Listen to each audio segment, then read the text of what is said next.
It's quite an eerie feeling to walk through these streets because you don't see anybody, you don't hear any cars, you don't see anything, and most of the places have just been closed. Way more people are dying in this country than being born. A country that is closing up kindergartens and housing cares are increasing. And if nothing changes, Japan could eventually just not exist. ऐसा देश है जिसकी घटती आबादी So hard to tie the knot. Japan के सामने एक और बड़ी चिंता है।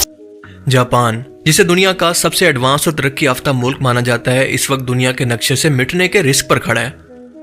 जापान जैसे सिविलाइज मुल्क के एथिक्स, टेक्नोलॉजी और इकोनॉमी की मिसाल दुनिया के अंदर दी जाती है, लेकिन यह सच है कि यह मुल्क इस वक्त अपने बदतरीन हालात से गुजर रहा है। लोग शादियां नहीं कर रहे, बच्चे पैदा नहीं हो रहे और मरने वालों की तादाद पैदा होने वालों से तकरीबन डबल हो चुकी है। और यंग लोग वर्क बर्डन की वजह से अपनी खुद की जान ले रहे हैं और अगर ऐसा ही चलता रहा और इसका कोई तोड़ ना निकाला गया तो बहुत जल्द ये मुल्क दुनिया से खत्म हो जाएगा, क्योंकि जाहिर है कि इसको चलाने वाले लोग ही नहीं बचेंगे। आइए जानते हैं कि कैसे। पूरी दुनिया इस वक्त इस सीरियस इशू पर बात कर रही है। एलॉन मस्क का 29 फरवरी का ये ट्वीट देखें कि जिसके अंदर इसका कहना था कि अगर कुछ नहीं बदला गया तो जापान दुनिया से खत्म होने वाला है। पर जो लोग इसके बारे में बिल्कुल नहीं जानते उनके लिए ये बात इंतहाई शॉकिंग है, क्योंकि जापान ना तो किसी हालत जंग के अंदर है, ना वहां पर कोई बीमारी है और ना किसी पेंडेमिक का खतरा है और ना इसकी इकोनॉमी तबाह हो रही है। तो आखिर इस मुल्क को खतरा किस बात से है? इसका जवाब इंतहाई सिंपल सा है कि इसकी अपनी आवाम से।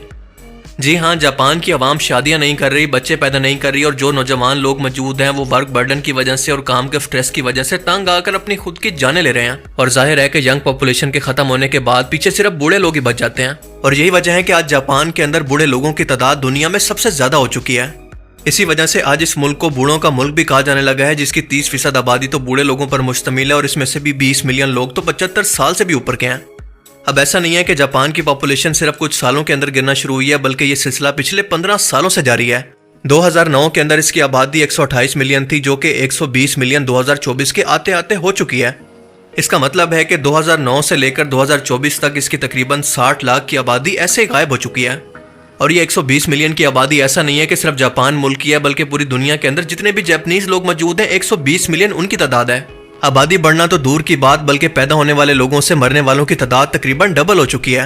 और जो लोग मर रहे हैं वो बिना बच्चे पैदा किए सिर्फ बूढ़ा होकर मर रहे हैं। 2023 के अंदर यहाँ पर तकरीबन 7.5 लाख के करीब बच्चे पैदा हुए और इसी साल मरने वालों की तादाद तकरीबन 16 लाख के करीब पहुंच गई। और बिल्कुल इसी तरह से 2024 के स्टार्ट के अंदर यहाँ पर तकरीबन 3.5 लाख बच्चे पैदा हुए, जो कि बढ़ते बढ़ते तकरीबन पूरे साल के अंदर 7.5 लाख तक पहुंच गए। आप अंदाजा करें कि यहाँ पर सूरत हाल किस कदर सीरियस है।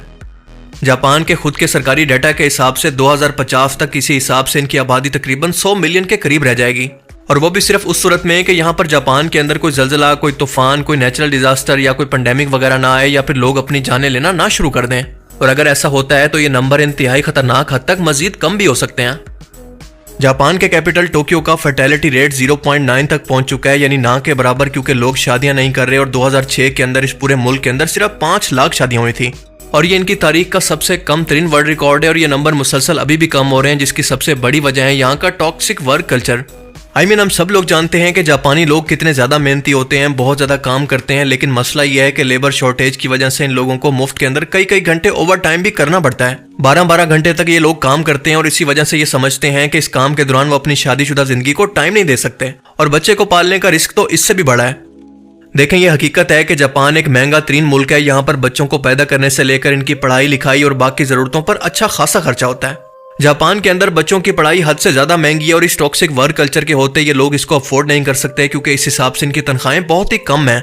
और इसीलिए आप में से काफ़ी लोगों ने यह सुना होगा कि जापान के अंदर एक जंगल बहुत मशहूर है जिसको सूसाइड के नाम से भी जाना जाता है, क्योंकि हर साल इसी टॉक्सिक वर्क कल्चर की वजह से और प्रेशर की वजह से लोग यहाँ पर अपनी जानें ले लेते हैं। आप जरा यहाँ पर कंपैरिजन करने की कोशिश करें कि उनका वर्क कल्चर हमारी तरह नहीं होता, कि वहाँ पर बात करने के लिए भी कोई शख्स मौजूद हो और उनके साथ वो काफी सोशल भी हो सके। जापान जैसे तरक्की याफ्ता मुल्कों के अंदर लोग अपने काम से काम रखते हैं, किसी दूसरे के मामले के अंदर टांग नहीं अड़ाते और यही चीजें कर्ज बनकर इन लोगों को अकेला और स्ट्रेस से भर देती है, जिसके चलते वो ये एक्सट्रीम कदम भी उठा लेते हैं कि अपनी जान तक ले लेते हैं। आपको ये जानकर हैरत होगी कि यहाँ पर अपनी जान लेने वाले लोगों की काफी तादाद स्टूडेंट्स की भी होती है, जो कि इम्तिहानात के अंदर अच्छा परफॉर्म नहीं कर पाते और ये इनके लिए बहुत ही शर्मिंदगी की बात होती है। इस तरक्की याफ्ता मुल्क के अंदर भी बुलिंग एक बहुत बड़ा मसला है और मुतासरा तलबा ज़हनी दबाव के अंदर आकर अपनी जान भी ले लेते हैं। इमेजिन के दुनिया का इतना तरक्की याफ्ता और सुलझा हुआ मुल्क, दुनिया के अंदर सबसे ज्यादा एडवांस मुल्क, लेकिन वहां के लोग भी अपनी जान ले रहे हो। इसका मतलब कि मामला बहुत ही सीरियस है। जब दूसरी जंग अजीम के अंदर अमेरिका ने जापान पर न्यूक्लियर बॉम्ब गिराए और इसके हिरोशिमा और नागासाकी शहर को तबाह किया, तब इसी हार्ड वर्क कल्चर की वजह से जापान ने दोबारा से न सिर्फ कमबैक किया, दुनिया की तीसरी बड़ी इकोनॉमी बन गया। लेकिन आज यही वर्क कल्चर इसके लिए सबसे बड़ी मुसीबत बन चुका है। इसी वर्क कल्चर के स्ट्रेस की वजह से लोग शादियां नहीं करते और अपनी उम्र गुजार कर बूढ़े हो जाते हैं, और इसी वजह से इस मुल्क के अंदर बूढ़े लोगों की तादाद बढ़ती जा रही है। और अगर इकोनॉमिकली बात करें तो जापान इकोनॉमिकली भी बहुत स्ट्रगल कर रहा है, क्योंकि इस वक्त इस पर 9.2 ट्रिलियन का कर्जा है, जो कि दुनिया के वन ऑफ द बिगेस्ट है। 2011 के अंदर जब यहाँ पर सुनामी आया था तो इसकी इकोनॉमी 6.2 ट्रिलियन की थी, जो कि कम होकर आज 2024 के अंदर सिर्फ 4.2 ट्रिलियन तक पहुंच चुकी है और मुसलसल कम हो रही है। और दूसरी रही सही कसर पूरी कर दी है चाइना ने, क्योंकि जापान एक टाइम के अंदर जो टेक्नोलॉजी बनाकर दुनिया को बेच रहा था, उससे भी सस्ती चीज बनाकर चाइना आज दुनिया को पूरी दुनिया में बेच रहा है। और ऑब्वियसली इसकी वजह से जापान के प्रॉफिट या फिर इसकी जीडीपी काफी हद तक मुतासिर हुई है। एक और सबसे अहम वजह है जापान की इमिग्रेशन पॉलिसी का सख्त होना, यानी बाहर के लोगों को अपने कल्चर के अंदर शामिल ना करना या फिर इनको शामिल ना होने देना। बाकी तरक्की याफ्ता मुल्कों के उलट जापान इमिग्रेशन को ज्यादा फरोग नहीं देता, क्योंकि यहाँ पर सकाफती और जबान की वजह से बाहर के लोगों को इस कल्चर के अंदर एडजस्ट होने में बहुत मुश्किल होती है। I don't want to work for a Japanese company. It is the worst place in the world to live as a foreigner. If you don't have any intention of respecting us, then leave my country. और इसी का result ये निकलता है कि मजदूरों की कमी को पूरा करने के लिए बाहर से लेबर फोर्स नहीं आती, जो कि इसकी आबादी के बुरहान को मजीद संगीन बना रही है। अब ऐसा नहीं है कि जापानीज गवर्नमेंट को इस प्रॉब्लम का पता नहीं है और वो बार बार एजेंसीज के थ्रू लोगों से सवाल कर रही है कि तुम लोग शादियां क्यों नहीं कर रहे हो। और यहाँ तक कि हालिया दिनों के अंदर जापान ने हर बच्चे की पैदाइश पर गवर्नमेंट की तरफ से 5 लाख येन देने का ऐलान भी कर दिया है, और इसके अलावा काम पर ओवर टाइम को भी खत्म करवा रही है। सो इसका मतलब कि जापानीज गवर्नमेंट इस मसले को लेकर इंतहाई सीरियस है और जल्द से जल्द इसको खत्म करना चाहती है, और शायद वक्त के साथ साथ ये खत्म भी हो जाएगा। लेकिन सबसे हैरत की बात यह है कि वर्कलोड की वजह से अपनी जाने लेने का कल्चर सिर्फ जापान जैसे तरक्की याफ्ता मुल्क के अंदर नहीं है, बल्कि दुनिया के बाकी मुल्क, मिसाल के तौर पर Iceland, South Korea, Italy, Germany और ब्रिटेन का भी यही हाल है। लेकिन जापान का मामला थोड़ा सीरियस है।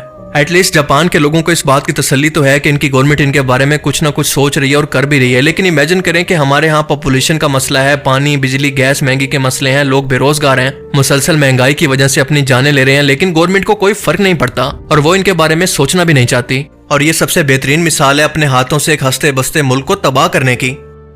बाकी आप लोग जापान की सिचुएशन पर क्या सोचते हैं, अपनी कीमती राय का इजहार कमेंट सेक्शन में जरूर करें। Thanks for watching this video. Allah Hafiz.